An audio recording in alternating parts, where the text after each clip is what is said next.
tờ nhưng mà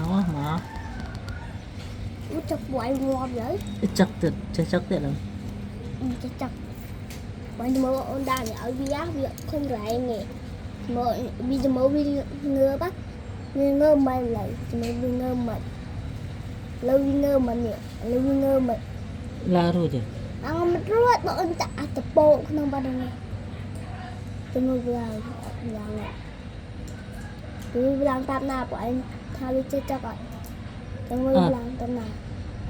mình cứ áp lực tôi nó được chụp chụp dạ tới rồi rồi bakit lang ka mapแต่ไปเจ้าดูได้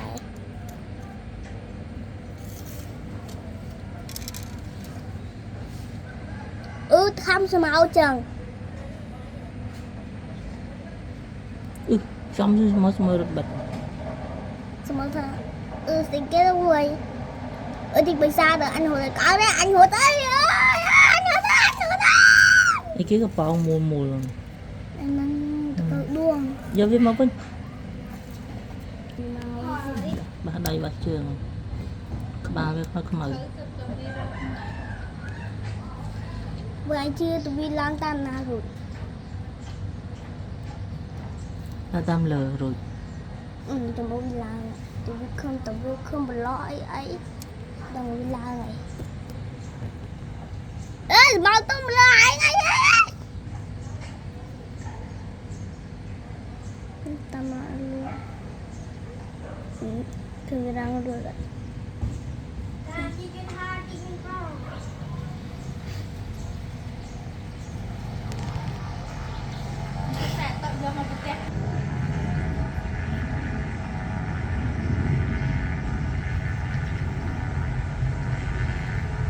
sợ ai đã là rồi á đã đúng mua viên ngồi đây phải ai biết đây bắt thuê luôn rồi bắt thuê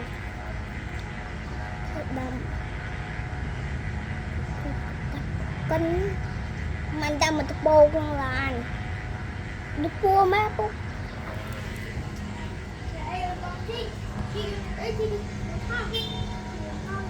aku kau buang. Mình sai thế nào mình ông con sai. Nhân viên nó nát đấy nó. Yêu một bên nào mình.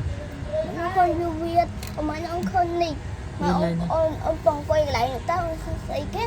xây cái bộ son chẳng ạ hay tôi mắc.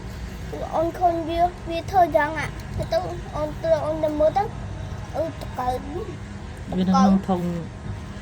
nó thông không màu đúng không? Ở đây còn mình nói không màu không tệ. Vì chơi vì nó này. Ở đây vì nó này ông không view màu đang à vì ông nguyên chân anh mà tanh màu hay vì ông không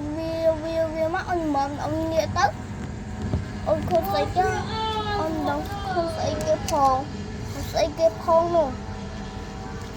ông bảo ông đàn sợ ông nói gì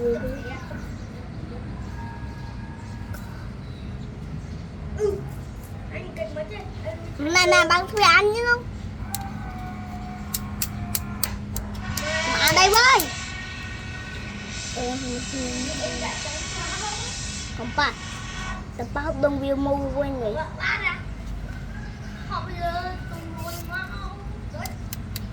đợi lên nước đó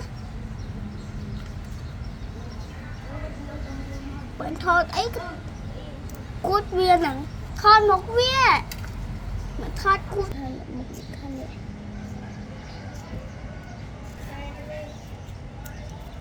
nghĩ kỷ niệm một tranh với nha ba mẹ mấy con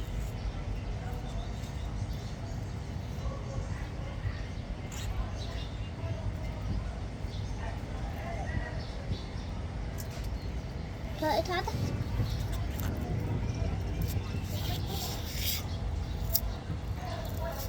bạn bơ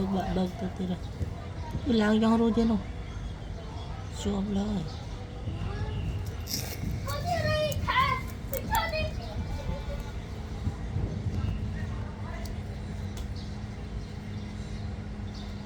anh đang đi cho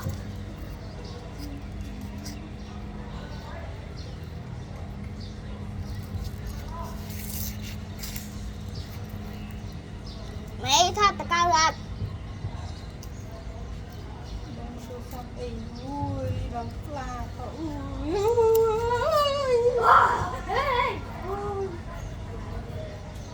tôi say luôn mẹ ta cao luôn ta lại cho thương ra mình thôi nãy giờ cơ ui ơi giật ra sao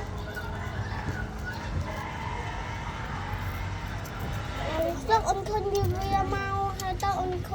khôn chẳng tao ôn cho mau ôn mình ấy đã ở tao ôn người máu khôn tập phụ đó ôn vô video hai mà mắt không xoay con đã camera ta